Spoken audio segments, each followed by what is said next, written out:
Que o Senhor conceda a ele uma unção especial. É o que nós pedimos, Deus, em nome de Jesus. Amém. Amém. Boa noite a todos. Graça e paz. Uma saudação também a você que está conectado conosco, aí no Brasil e no mundo. Privilégio estar reunido aqui com vocês, para juntos partilharmos um tempo. Bom rever Socorro, prazer revê-la. Socorro nos deu o prazer da sua visita em nossa pequena igreja ali em São Paulo. E de ontem para cá nós temos tido alguns privilégios, né? O primeiro privilégio é conhecer essa igreja. Aqui já tinha passado na frente em uma outra ocasião, e hoje, desde ontem, nós estamos aqui celebrando 137 anos, né? Tive o prazer de conhecer a Brisa, que de Brisa só tem um nome, porque tem uma voz de trovão, né? Então as pessoas enganam com esses nomes suaves que elas recebem. Ontem à noite tive o prazer de estar com o presbítero Estélio e sua família, e aprendi uma frase de efeito do Estelinho, que é ó dó, né? Então, aprendi essa frase, vou levar para o meu filho, o Pedro, né? Então, quem conhece o Estelinho sabe que essa frase é famosa dele, achei muito boa. Queridos, dentro desse bocado de título que o pastor Ivan falou aí, acho que o meu título mais imponente é ser amigo do Ivan, né? Por isso que eu estou aqui. Ele é bondoso, ele disse que só convida amigo para falar aqui. Eu me senti muito honrado por isso, de podermos partilhar esse tempo. Eu não sei se você é um crente obediente. Ontem à noite ele pediu uma coisa no final do culto, alguém lembra?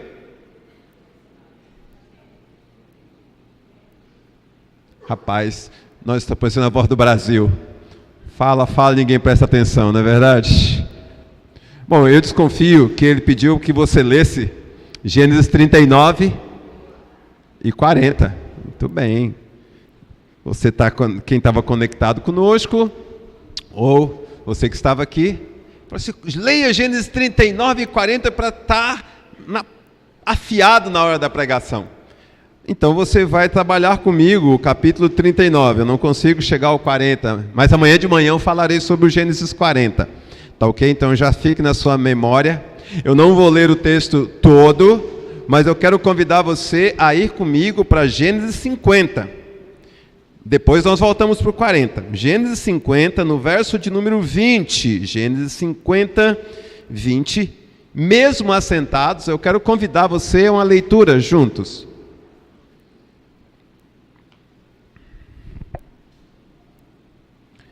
Gênesis 50, verso de número 20. Está aí? A minha versão é diferente, então eu vou começar e vocês prosseguem. Vamos lá? Vós, na verdade,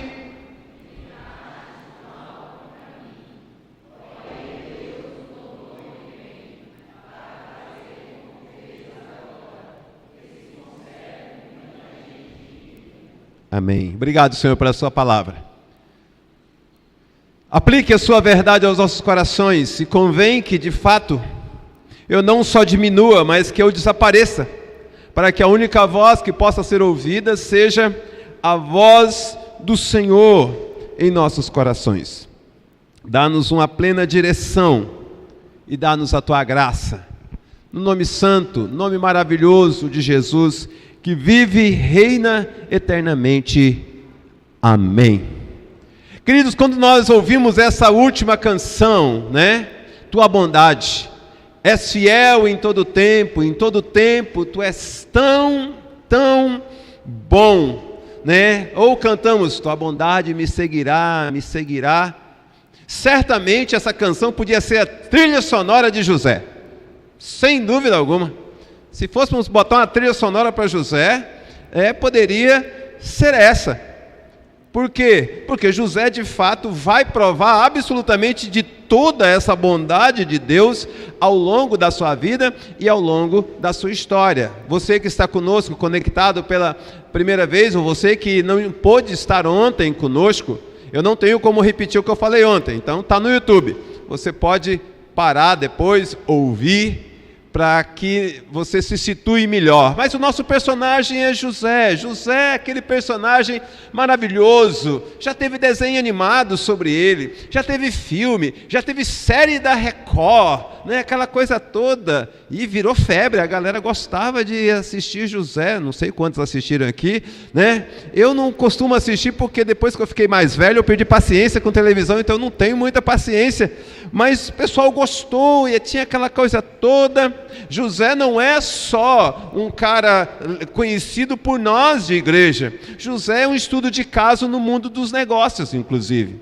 Muitos empresários, né? Max Geringer fala sobre José, né? Se você não conhece esse personagem, Max Geringer, dá uma olhadinha, o cara é muito bom, tem ensinos muito interessantes.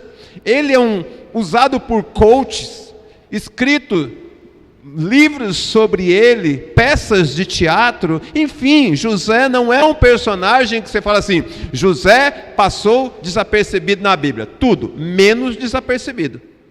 E ontem nós construímos todo um alicerce, ou nós apresentamos o personagem para vocês. Talvez eu não tenha dito nenhuma novidade, talvez eu tenha trazido alguma novidade, mas de fato, a nossa ideia aqui não é ficar trazendo novidade, né? Quem gosta de novidade é loja que vende, lança estação de moda. Nós não estamos aqui para ouvir novidades, nós estamos aqui para ouvir a palavra do Senhor. E a palavra do Senhor sempre lança luz sobre alguns textos. O Gênesis 50, 20, ele é um texto maravilhoso. Se você ler esse texto desapercebido, talvez você vai achar que legal, é um bom texto para autoajuda. Vocês intentaram o mal contra mim, mas o Senhor mudou a minha sorte. Pastor, viram amém? Aquela coisa toda, né, de vez em quando que a gente tem por aí. Só que não, moçada. Só que não. O texto é o ápice ou a conclusão de uma história que foi uma história, como eu tenho dito, da cova ao palácio. Uma história escrita pela mão providente de Deus. Se alguém teve uma história escrita pela mão de Deus, esse alguém é José, que não é muito diferente de nós. Cada um aqui tem uma história, cada um aqui tem uma realidade. E de fato eu não imagino como você chegou aqui. De fato, pastor Ivan não me contou nada sobre vocês. Absolutamente nada. Porque às vezes dá para dar uma encomendada na mensagem. Nem isso. Eu estou literalmente às cegas com vocês. Ou seja, não os conheço. Citei Socorro porque ela esteve na nossa igreja, lá em São Paulo. Tivemos um breve contato ali de uma hora e pouquinho. Mas não conheço ninguém mais além do pastor Ivan. E eu não sei a sua história de vida. Eu não sei o que você está passando. Eu não imagino como é a sua família. Se você tiver uma família como a de José, você está no mato. Você está enrolado. Se você tiver um pai como o de José, talvez você seja o filho favorito da família. Se você tiver uma série de fatores que José apresenta, talvez você seja um sonhador imaturo, que vai sofrer consequências por isso, enfim, uma série de coisas. Mas uma coisa eu tenho certeza, você é alvo da graça e da misericórdia de Deus. Por isso você está aqui. Você não está aqui porque se comemora 137 anos de igreja. Você vem nessa igreja há muito tempo. Vocês são membros dessa casa. Tem muita novidade, né? Mas volte os seus olhos para Gênesis capítulo 39. A nossa fala continua sob o mesmo título. Às vezes eu mudo um pouquinho, mas José da cova ao palácio. Uma história escrita pela mão providente de Deus. Que poderia ser a história da Maria, do Pedro, do Antônio, do Ivan, do Roberto, de qualquer um que aqui está. Uma história que é totalmente e amplamente guiada pela providência, porque se não fosse assim, meus queridos, nós não estaríamos falando de José hoje. Ele seria talvez mais um dos personagens. Mas vamos lá. Se Deus está escrevendo a história nesses textos, como é que Ele escreve essa história? Uma história que ela não é aparentemente uma história que começa bem. Ela começa muito mal. Óbvio que eu comecei do fim para o começo. Quando eu leio Gênesis 50:20, eu estou lendo a coisa toda resolvida. Eu estou lendo a cereja do bolo. Mas toda a construção do personagem ontem, e se você tiver curiosidade, dê uma olhadinha, você vai ver que é uma situação bem complicada desde o seu início. Mas hoje, a história, ela vai, de alguma maneira, mostrar como é que Deus constrói a nossa vida. Eu terminei ontem, o texto dizia assim, verso 36 de Gênesis 37. Enquanto isso, no Egito, os midianitas venderam José a Potifar, comandante da guarda.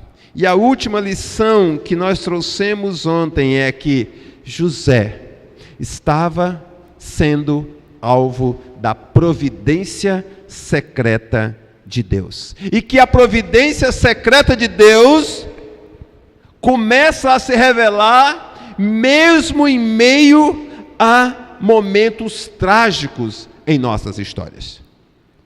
E hoje, prosseguindo nessa fala, nós vamos começar a mostrar no texto como é que Jesus, ou como é que Deus constrói essa história.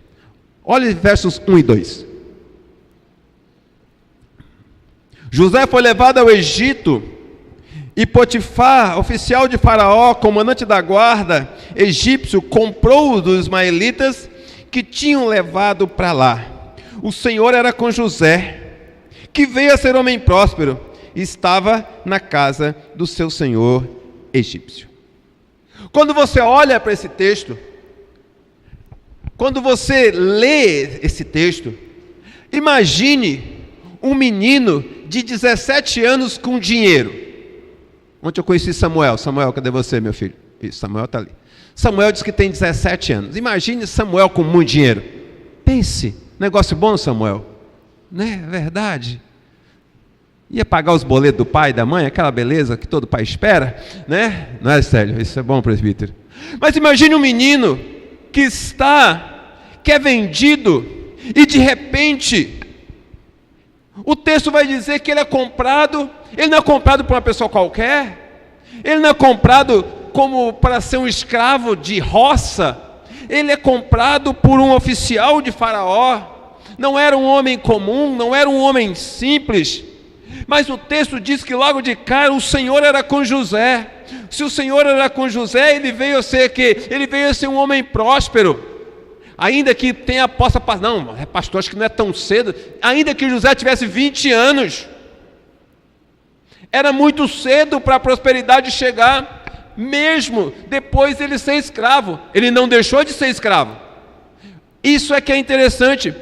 Deus não deixou de prosperá-lo só porque ele é escravo. E o fato dele ser próspero não o livrou da escravidão. E você olha para esse texto, quando você vê Deus construindo a história de José, você vai entender que a primeira coisa é que Deus age secretamente em meio às adversidades. Nós somos uma geração para lá de estressada. Não sei vocês, não falem para mim assim, eu preciso falar com você amanhã. Fala logo. Não tem essa história de amanhã não, né? A gente tem pressa para tudo, não é verdade? Eu sou assim, eu sei que vocês não são, mas eu sou assim, meu Deus do céu. Esse negócio de que eu vou falar com você depois não serve para mim. Esse negócio de que, eu fiquei sabendo de uma coisa, mas não posso te dizer, então não começa a conversa. Né? A gente não tem paciência para perceber Deus agindo em coisas que não estão claras. De imediato começa um chororô, começa a pedir oração para todo mundo. Você nem sabe se vai acontecer, você já está sofrendo, parecendo peru de Natal, morrendo na véspera. Nem sabe a história, não ouviu o que Deus tinha para mim e para você, e já está desesperado. Guarde uma coisa, meu irmão e minha irmã, eu não sei, eu de fato não sei qual é a situação difícil ou não que você está passando, mas se você é presbiteriano, e se você afirma que Deus é soberano, você tem que crer que mesmo no meio dessa adversidade, Deus está agindo. Mesmo que você não goste. Contei da minha amiga que perdeu a filhinha ontem. Eu não tenho palavras para esse momento. Eu só tenho orações para esse momento. Mas a minha oração é que ela compreenda o plano, a boa e agradável vontade de Deus, mesmo num momento como esse. Guarde isso. Deus age secretamente no meio da sua adversidade. Ele não deixou de ser escravo, mas Deus já o prosperou.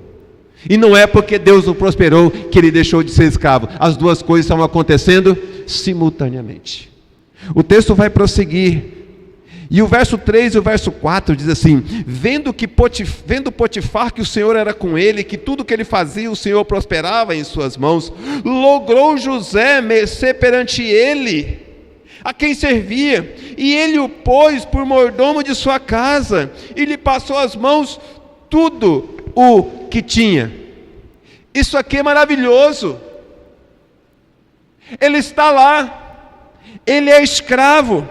O texto não diz que ele já cuidava das coisas de Faraó quando ele se tornou próspero. O texto diz que Faraó vê que Deus era com ele. O texto diz que Faraó reconhece algo. Faraó podia ser tudo menos bobo. O Potifar podia ser tudo menos bobo. Ele olha para aquele menino e fala assim: como é que um escravo meu é próspero? Como é que esse menino que chegou ontem, que eu comprei ontem, já comprou um iPhone? Na Apple lá do Egito, naquela época. Como é que esse menino comprou um PS4? Como é que esse menino está tocando com a Gibson? O pessoal que toca guitarra agora sabe do que eu estou falando. Como é que esses meninos estão aí batendo de carrão novo? E de repente José era próspero. O texto vai dizer que Potifar percebe isso. Fala assim: menino, vem cá, bora conversar aqui. Você vai cuidar do que é meu agora. Você vai cuidar de tudo que é meu. Quando Deus está construindo a minha, a sua história, se num primeiro momento Ele age secretamente em meio à adversidade, num segundo momento Ele traz reconhecimento sobre as suas habilidades e as suas competências. O que Potifar enxerga em José é habilidade e competência. Todos os dias, quando eu faço uma das entre 45 e 50 devocionais que eu faço no Mackenzie semanal, a minha oração é sempre a mesma: Senhor, concede a essa equipe capacidade, habilidade, competência e excelência. E um dia alguém falou assim: por que você faz a mesma oração? Eu falei: porque se você tiver essas 4 coisas, você vai se tornar o sonho de consumo de qualquer gestor. Um cara capaz, um cara hábil, um cara competente e um cara excelente, todo mundo quer numa equipe, ou não? Claro, todo pastor quer um crente desse, todo pastor quer uma crente dessa, todo membro quer um pastor desse. Não vou falar pastor, é que dá briga. Enfim, né? Quer um líder desse na sua história. Potifar olha e diz: ele tem algo que eu não tenho, e ele tem algo para me oferecer que eu preciso. E ele reconhece em José habilidades e competências. Lembre-se, ele não deixou de ser escravo. Às vezes a gente fica falando assim, não, quando Deus me livrar desse cativeiro, e se Deus quiser te prosperar no cativeiro? E se Deus quiser te abençoar lá, na adversidade? Você já parou para pensar nisso? É que a gente sempre quer sombra e água fresca. José não teve refresco, ele continuava escravo. Mas agora, ele era um escravo cuidando e administrando tudo o que o seu senhor tinha. Mas olha para os versos 5 e 6. O texto diz assim: e desde o que fizera mordomo de sua casa e sobre tudo o que tinha, o Senhor abençoou a casa do egípcio por amor de José. A bênção do Senhor estava sobre tudo o que tinha, tanto em casa como no campo. Potifar, tudo o que tinha, confiou às mãos de José, de maneira que, tendo-o por mordomo, de nada sabia, além do pão com que se alimentava. José era formoso de porte e de aparência. Guarde essa fala, guarde essa última frase. Quando você chega aqui, quando o texto chega aqui, agora você imagine um menino aí dos seus 17, 18 anos, comandando toda a casa do seu senhor. Ele poderia dizer o seguinte: agora vocês vão ver o que é bom para tosse. Eu estou no poder, eu estou mandando. Agora, esse senhor que me comprou, não pense que vida de escravo era vida fácil não, irmãos. Certamente José deve ter sofrido, José deve ter apanhado, José devia ter vivido em situações sub-humanas. E ele poderia dizer: não, agora vai ver, eu vou botar veneno na comida desse miserável. É agora que eu vou limpar a conta bancária dele. É agora que eu vou dar um golpe e vou desaparecer. Não. Deus estava reconstruindo a história de José. E a terceira coisa que esse texto nos chama a atenção é que Deus despoja o coração de José de amargura e de justiça própria. O Senhor diz: você vai cuidar das minhas coisas? Sim, Senhor. Você vai administrar tudo que eu tenho? Sim, Senhor. Eu não quero saber de que alguém me cobre um boleto. Ele fala: sim, Senhor. José, é o seguinte, eu só quero saber o que eu vou comer durante o dia. E ele vai dizer: que assim seja, meu Senhor. Você acha que era fácil para um judeu reconhecer um egípcio como seu senhor? Ah, era tudo menos fácil.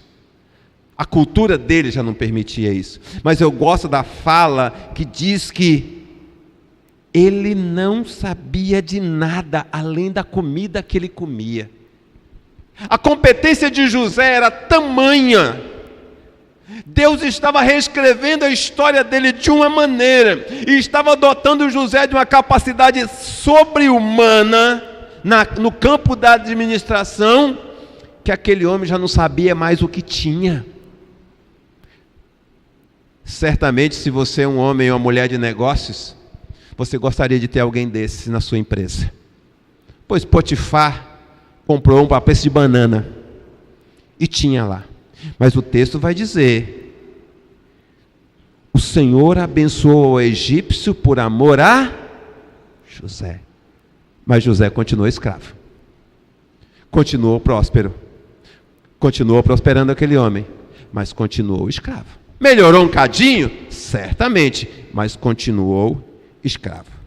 E eu disse para você, guardar a última fala: José era formoso de porte e de aparência.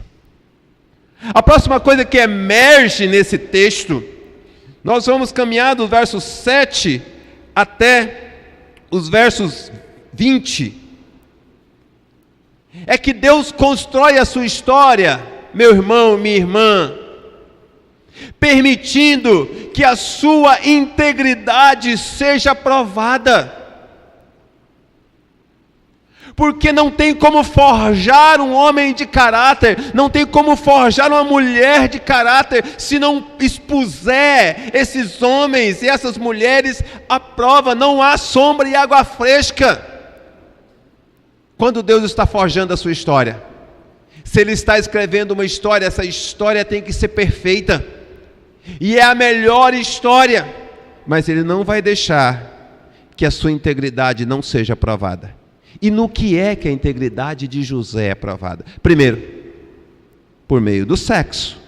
Versos 7, 10 a 12. Aconteceu depois dessas coisas que a mulher do seu senhor pôs os olhos em José e lhe disse: deita-te comigo. Falando ela, 10, falando ela a José todos os dias e não lhe dando ouvidos para se deitar com ela e estar com ela, sucedeu que certo dia veio ele à casa para atender aos negócios e ninguém dos de casa se achava presente. Então ela o pegou pelas vestes e lhe disse: deita-te comigo. Ele, porém, deixando as vestes nas mãos dela, saiu fugindo para fora. E ele é tentado num campo que tem derrubado gente a rodo. A área sexual. Eu trabalhei com o pastor Jaime Kemp. E ele, num português muito arrastado, ele brincava e dizia assim: Roberto, tem 3 barras que derrubam um homem. A barra de ouro, que é o dinheiro. A barra de ferro, que é o poder. E a barra de saia. Essa tem feito muito estrago. E José é testado logo nesse campo. A integridade dele é provada. A mulher, gente, todo santo dia buzinava na orelha dele: José, saradão, vem aqui, meu gato. Aquela coisa toda. O diabo manda lá o povo falar essas coisas de vez em quando, né? Até homem feio ouve isso, quanto mais José, que era formoso e de porte. Todo dia ele diz: não. Um dia ele vai, está lá sozinho. A mulher fala: hoje ele não escapa. E ela parte para cima. O natural seria o inverso. O assédio natural era o contrário, mas é ele que é assediado. E ele foge, e ele deixa as suas roupas nas mãos daquela mulher.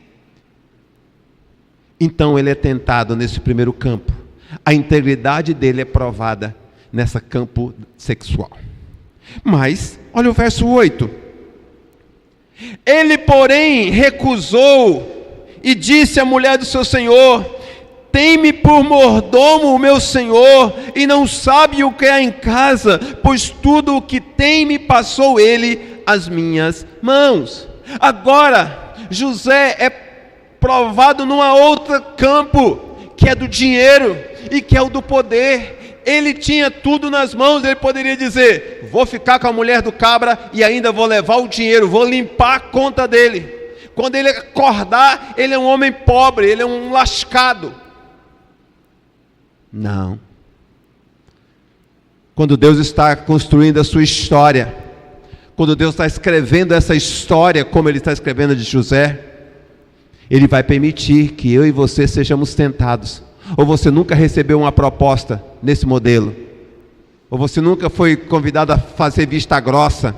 Ou você nunca recebeu: olha, se você fizer isso, eu te dou isso. Olha, a gente tem uma maneira fácil de ganhar dinheiro aqui, vamos fazer isso. Nunca receberam? Oxe, eu que sou bobo recebi, quanto mais vocês, que provavelmente tem homens e mulheres de negócio aqui. Você que talvez está num posto de destaque, sempre tem alguém tentando você. Mas guarde, pense numa coisa: se você entende que é Deus que está escrevendo a sua história, Ele só está provando a sua integridade. O texto prossegue. Verso 9, ele diz assim: ele não é maior do que eu nesta casa. Olha só a concepção que José tem do seu senhor. Ele diz para a mulher de Potifar: olha, dona não sei o quê, o seu marido aqui nem manda mais do que eu nesta casa. Ele não me vedou nada.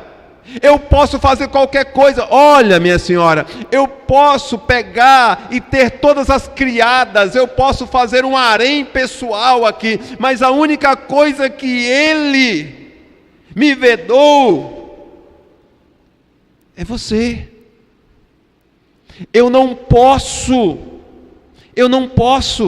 ele não é maior do que eu nesta casa, e nenhuma coisa me vedou senão a ti, porque és sua mulher. Como, pois, cometeria eu tamanha maldade e pecaria contra Deus? Olha a concepção de José.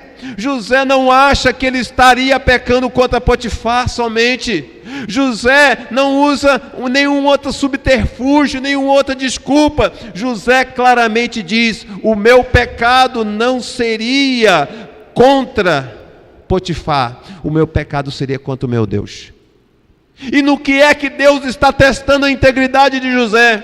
Na questão da infidelidade a ele. Porque integridade é aquilo que eu e você somos quando ninguém vê. E integridade é aquilo pelo qual nós temos que responder diretamente perante Deus. Então ele estava sendo testado na questão da infidelidade ao seu Deus. E olhe que ele nem entendia isso tudo, porque era um menino muito novo.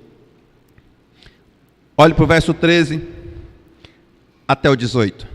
O texto diz assim: vendo ela que ele fugira para fora, mas havia deixado as vestes nas mãos dela, chamou pelos homens de sua casa e lhes disse: vede, trouxe-nos meu marido este hebreu para insultar-nos. Veio até mim para se deitar comigo, mas eu gritei em alta voz. Ouvindo ele que eu levantava a voz e gritava, deixou as vestes ao meu lado e saiu fugindo para fora. Conservou ela junto de si as vestes, até que seu senhor tornou para casa. Então lhe falou segundo as mesmas palavras e disse: o servo hebreu que nos trouxestes veio ter comigo para insultar-me. Quando, porém, levantei a voz e gritei, ele, deixando as vestes ao meu lado, fugiu para fora. Eu tenho um amigo que ele diz assim, quando eu falo alguma coisa meio engraçada para ele, ele fala assim: Beto, o diabo é menino, ó. O diabo é moleque. O diabo é moleque, irmãos. Olha a conversa da criatura. Olha a fala dessa mulher. Ela assedia. Ela vai para cima do menino. O menino não quer. O menino foge. Ela inverte a história. Mas no teste de integridade de José, agora, ele passaria pelo teste da destruição da sua reputação. Até então ele era o queridinho, até então ele era brilhante, até então ele era maravilhoso, mas agora ele não presta mais. Ela não só está disposta a destruí-lo, mas como está disposta a matá-lo. Não vai ser meu, não vai ser de mais ninguém. E ela guarda para contar para o marido. Nessa história que Deus está escrevendo para mim e para você, e está usando José como exemplo, talvez seja possível você passar ou ter passado por uma destruição de reputação. Eu costumo dizer que nós, que somos pessoas pobres e honestas, a única coisa que nós temos de valor é o nome, e tem hora que até isso vai por ralo. Tem hora que até isso cai por terra. Ela simplesmente pensou: vou destruí-lo, vou destruir a reputação, vou destruir a vida dele. Mas o verso 19 e 20 diz assim: tendo o Senhor ouvido as palavras da sua mulher, como lhe tinha dito, desta maneira me fez o teu servo. Então se lhe acendeu a ira, e o Senhor de José tomou e lançou no cárcere, no lugar onde os presos do rei ficavam ali encarcerado. Ali ficou ele na prisão. Quando você olha para esse texto, em momentos que eu e você estamos tendo a nossa integridade testada, e aqui não era teste do diabo, não, era Deus. Era Deus escrevendo a história daquele menino, e estava testando a integridade dele. A sua e a minha integridade é testada quando nós sofremos injustiças como essa, que talvez seja parecida com alguma injustiça que você e eu já sofremos. O texto é muito claro: o seu senhor chega ali, se ira e joga José na prisão. Ele não lembra que ele se tornara um homem próspero por causa de José. Ele não se lembra que José tinha feito dele um homem rico. Ele não se lembra, não, ele simplesmente, irado, joga José na prisão. Mas preste atenção numa coisa, ele não jogou José em qualquer prisão. Ele jogou José na prisão onde ficavam os prisioneiros do rei. Certamente deveria haver prisões comuns, mas ele era um alto oficial. E ele vai, na providência secreta de Deus, colocar José num lugar que mais para frente vocês verão o que vai acontecer. Mas você já se perguntou, por que é que Potifar não matou José?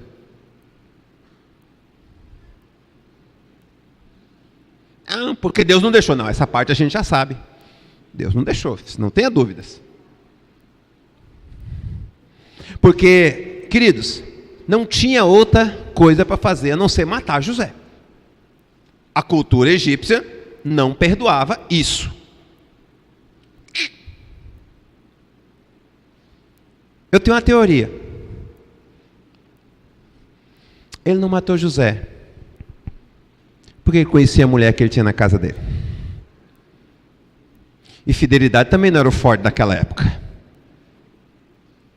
E se ela assediou provavelmente, talvez, já tivesse feito isso antes. Porque não existe nenhuma explicação, além da soberania de Deus, para ele não ter matado José, além do fato dele saber quem ele tinha na casa dele. Ah, o senhor está colocando a culpa na mulher. O texto já é claro, meus queridos. Aqui não é uma questão de... é só uma linha de pensamento. Pode não ser nada disso. Vamos ficar então com a soberania de Deus que não permitiu que ele matasse. Mas era para ter matado. Ou não era? Era. Eu tive um grande amigo que sofreu um processo de traição. Foi terrível na vida dele. E acontece todo o processo, ele chega e pega a pessoa na casa dele. Ele catou um facão. E o cara sabia lidar com facão. Ele era de roça, era roceiro. Ele fala assim: Beto, eu não sei até hoje por onde aquele caba passou. Porque entre mim e a porta não tinha espaço. E ele passou.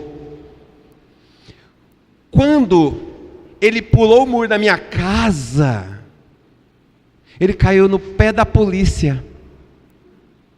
E eu saí pelo portão lá fora com o facão na mão. E o policial disse: se o senhor quiser matar, o senhor pode matar. Ele invadiu a sua casa. Ele falou assim: até hoje eu só posso acreditar que foi Deus que segurou a minha mão, porque eu tinha saído para matar aquele infeliz. Não matou, graças a Deus. Deus restaurou o casamento dele, graças a Deus. Mas a pergunta que fica é: tinha tudo para ter matado. No caso dele não era o caso da mulher de Potifar, mas era uma coisa que estava ali, estava fácil, estava pronto para fazer, era só executar. Potifar era só falar assim: degola, pronto. E ele não degolou. Mais uma vez, nós temos aqui a providência secreta de Deus se manifestando, mesmo que tenha sido por esse outro motivo. Essa linha que eu particularmente penso, não está também no texto, mas eu fico pensando, por que é que aquele homem não fez aquilo? Óbvio que a parte mais importante é lembrar, ele não fez aquilo porque Deus operou no coração dele o suficiente para que ele não fizesse aquilo, claro. Mas guarde isso na sua mente, no seu coração.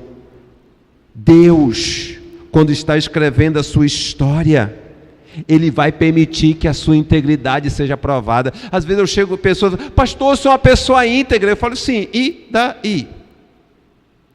Você acha que gente íntegra não sofre? Gente íntegra sofre mais do que pessoas que não têm a menor integridade, porque quem não tem integridade não perde sono com essas coisas. Mas pense, Deus permite que a sua integridade passe por provas, num campo sexual, tanto para homem quanto para mulher. Foi o tempo que esse assédio era só um assédio masculino. Hoje é 0-0, um 0-0 enorme, horroroso. Você vai ser provado no campo do dinheiro e do poder. Você pode ter condições de ter muito dinheiro ou lidar com muito dinheiro. Você nunca viu gente dando desfalque. Você vai ser provado quanto à sua fidelidade ao seu Deus, porque uma coisa que José atribui é: ser fiel a Potifar para mim é a mesma coisa que ser fiel ao meu Deus. Trair esse homem é trair o meu Deus.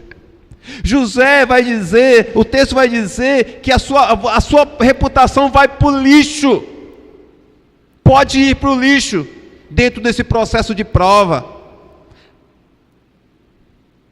E o texto vai dizer que você vai sofrer injustiças, independente de quão bom ou quão boa você seja. Mas o texto prossegue. Quando você olha para os versos 21 a 23, e aqui eu já caminho para o nosso encerramento, o texto vai dizer: o Senhor, porém, era com José, e lhe foi benigno, e lhe deu mercê perante o carcereiro, o qual confiou às mãos de José todos os presos que estavam no cárcere, e ele fazia tudo quanto se devia fazer, e nenhum cuidado tinha o carcereiro de todas as coisas que estavam nas mãos de José, porquanto o Senhor era com ele, e tudo que ele fazia, o Senhor prosperava. Onde foi que você viu esse texto antes? Onde foi que você encontra esse texto aqui antes? Você encontra esse texto no início desse capítulo. O que é que o carcereiro enxerga em José? O carcereiro enxerga em José o mesmo que Potifar enxergou, irmãos.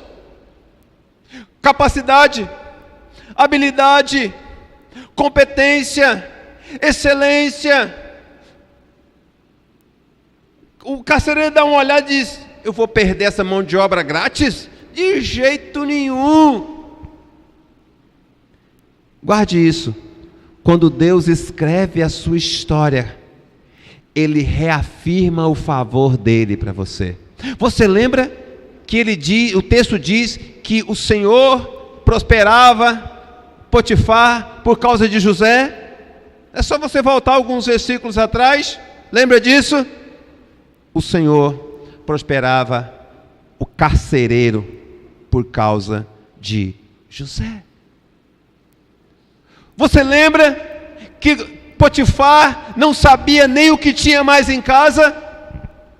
O carcereiro não sabia nem mais o que precisava fazer naquela cadeia, porque José fazia tudo.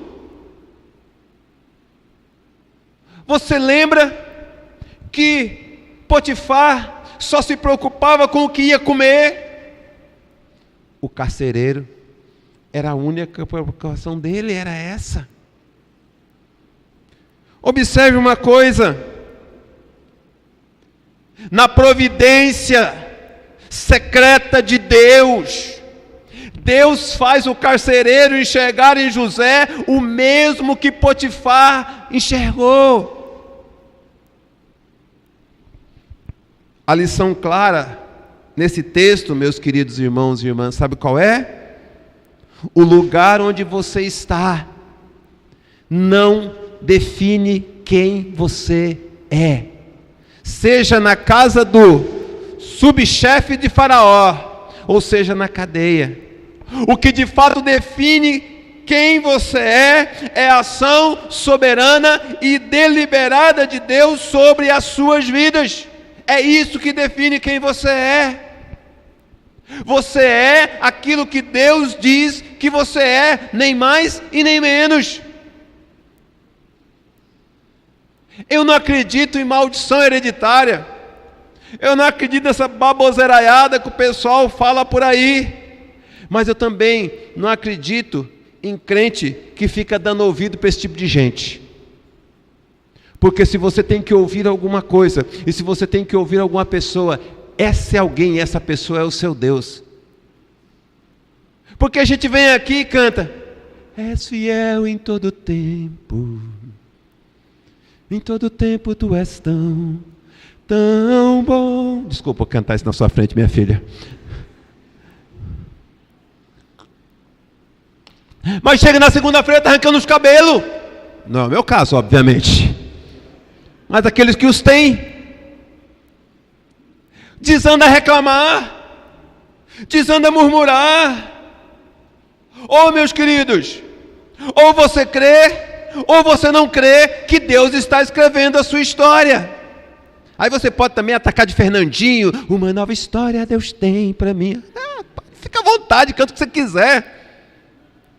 Só que não venha na segunda-feira reclamar da vida. Ou eu creio que Deus escreve a minha história. Eu particularmente acho o Thales Roberto uma besta, né? Cheio de firula. Mas ele escreveu uma música muito interessante, que ele fala que a nossa história é escrita pelo dedo de Deus. Eu não concordo com a teologia da música, mas eu gosto da fala. Interessante. Se alguém pode escrever uma história para você, esse alguém é aquele que é o Senhor de todas as histórias.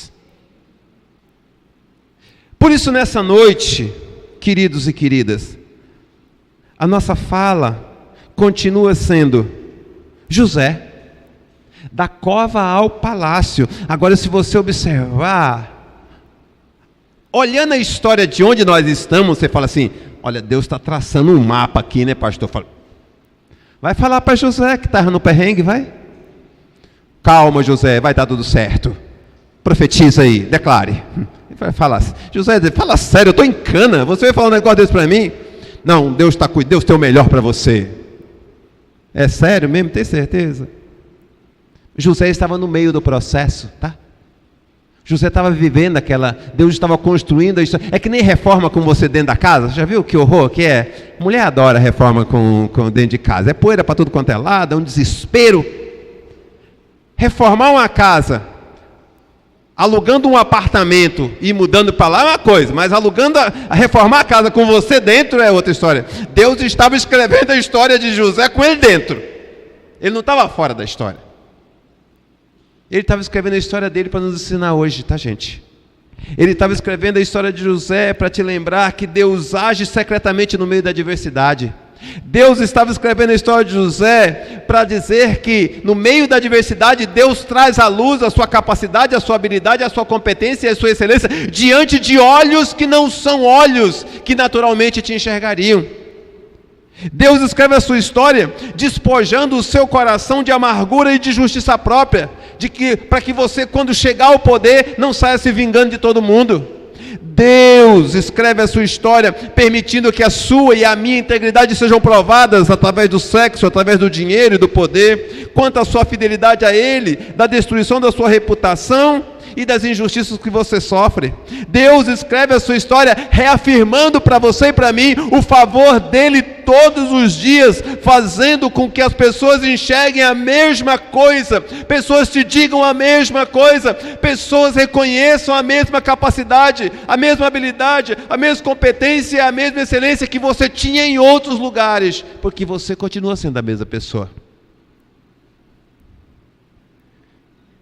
Essa é a história que Deus tem escrito para José e para mim, para José e para você.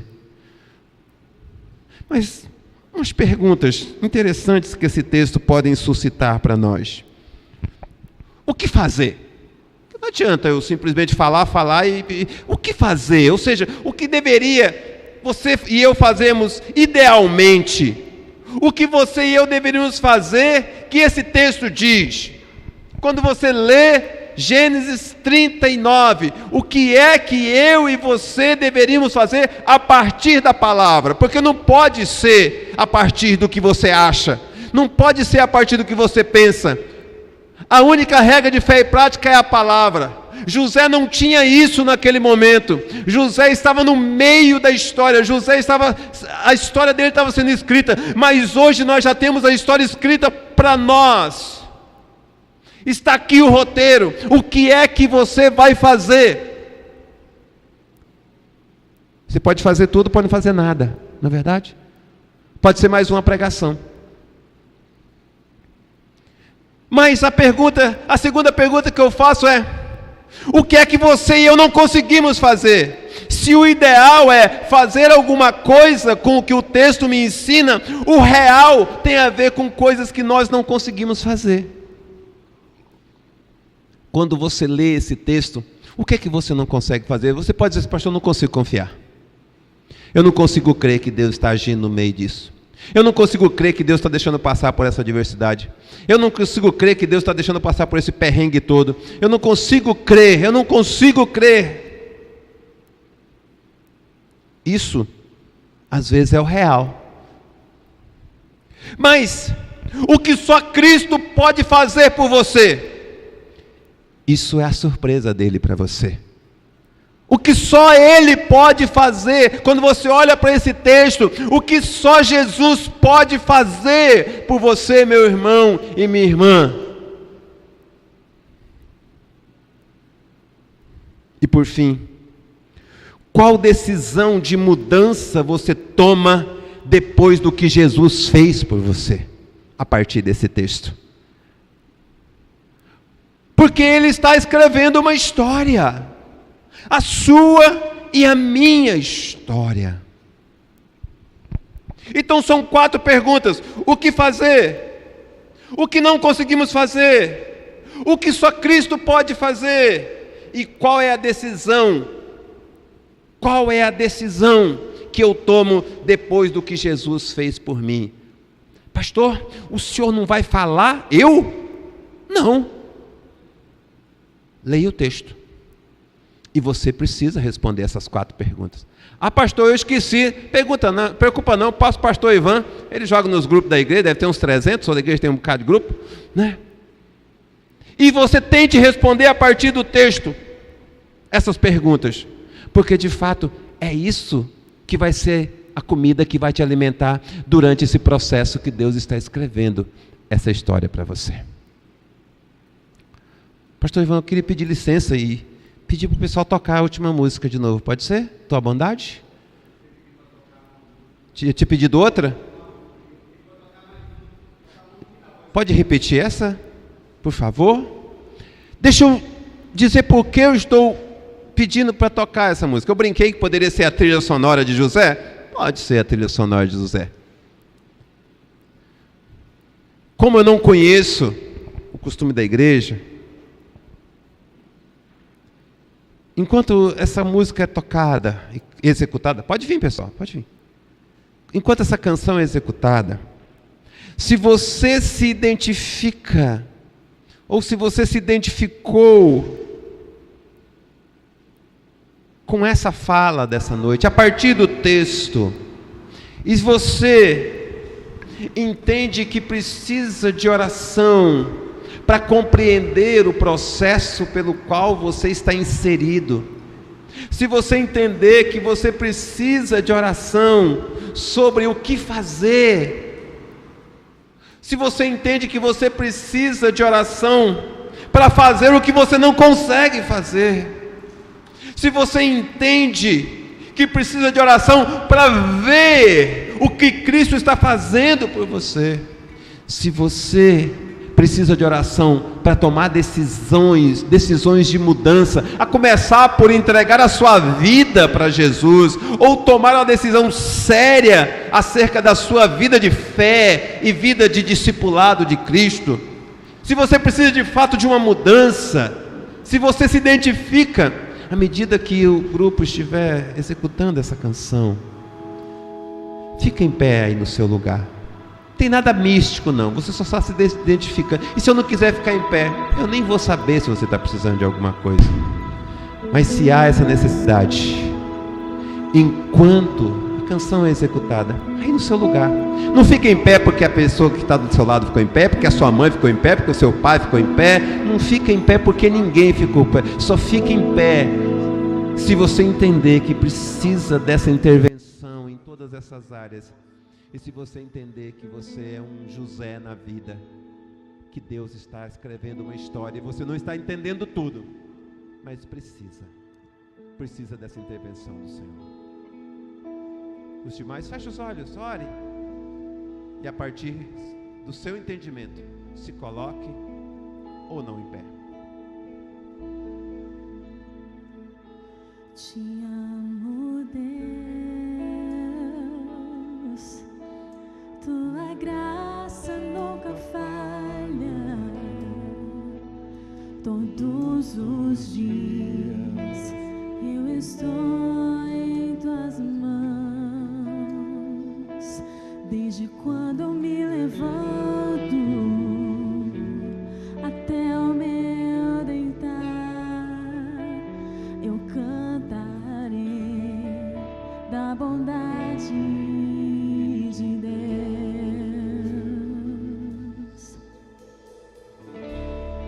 És fiel em todo tempo. Você crê nisso? Cante conosco. Em todo tempo tu és tão bom. Com todo o fôlego que tenho, eu cantarei da bondade de Deus. Ouça a doce voz do Tua Senhor. doce voz que me guia em meio ao fogo, na escuridão, a tua presença me conforta. Você sabe quem é teu pai? Eu sei que és meu pai, Teu amigo. e que amigo és. Eu vivo na bondade de Deus. Declare. És fiel em todo tempo. Ele é bom, ele é maravilhoso. Todo tempo tu és tão bom. Com todo o fôlego que tenho, Eu cantarei. cantarei da bondade de Deus. Tua bondade me seguirá, Senhor. Tua bondade me seguirá, Senhor. Eu me rendo a ti, te dou o meu ser, entrego tudo a ti. Tua bondade me seguirá, Senhor. És fiel em todo tempo. Suas vozes. Levante sua voz. Todo tempo tu és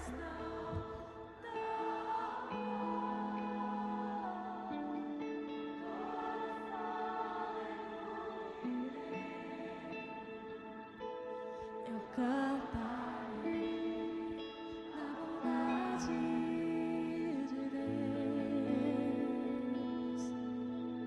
Você cantará a bondade de Deus? Mesmo quando você não entender? Você cantará a bondade de Deus no meio da adversidade? Olha o que você acabou de cantar.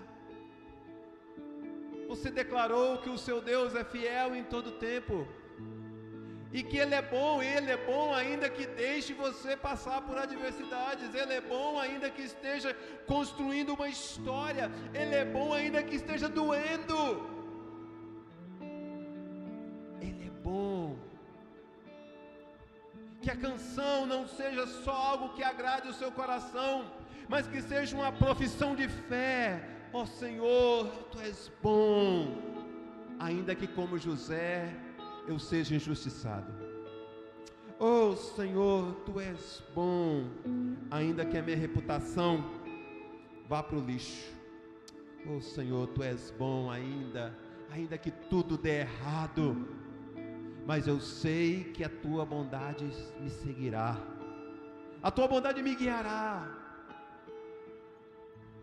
Oh Senhor maravilhoso, Deus de vitória, Deus que cuida de nós, apesar de nós.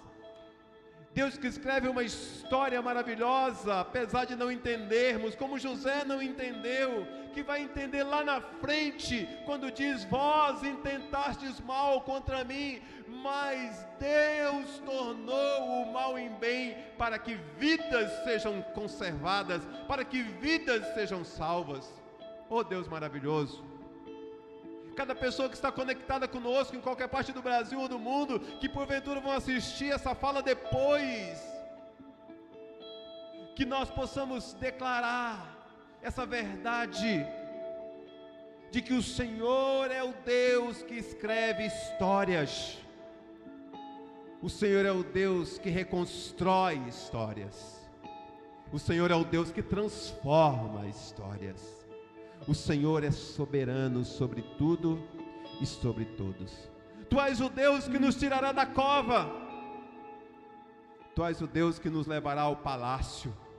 Se não nessa vida, mas um dia estaremos nos palácios celestiais juntamente com o Senhor. Tu és o Deus que fará maravilhas, ainda que essa maravilha seja aparentemente pequena, como termos comida para comer, roupa para vestirmos e um lugar onde morar. Oh Senhor, como Tu és bom. Não permita, Senhor, que as adversidades ofusquem a Sua graça, e que não venhamos a murmurar, que não sejamos como o povo de Israel, que depois de libertos se esquecem de que o mar foi aberto diante deles, de que a provisão veio dos céus. Oh Senhor, és fiel em todo tempo. Que nós não nos esqueçamos que em todo tempo Tu és tão bom para cada um de nós. Tu és fiel, Senhor. Declare isso. Cante para o seu coração e para a sua mente. Em todo tempo Tu és tão bom. Com todo fôlego que tenho, eu cantarei da bondade de Deus. Oh Senhor maravilhoso, nós Te agradecemos pela Sua bondade. Que nessa noite o nosso coração repouse nessa bondade que há no Seu poder. No nome santo, precioso de Jesus, que vive e reina eternamente, que nós oramos. Amém e amém. Desce sentar, Pastor Ivan.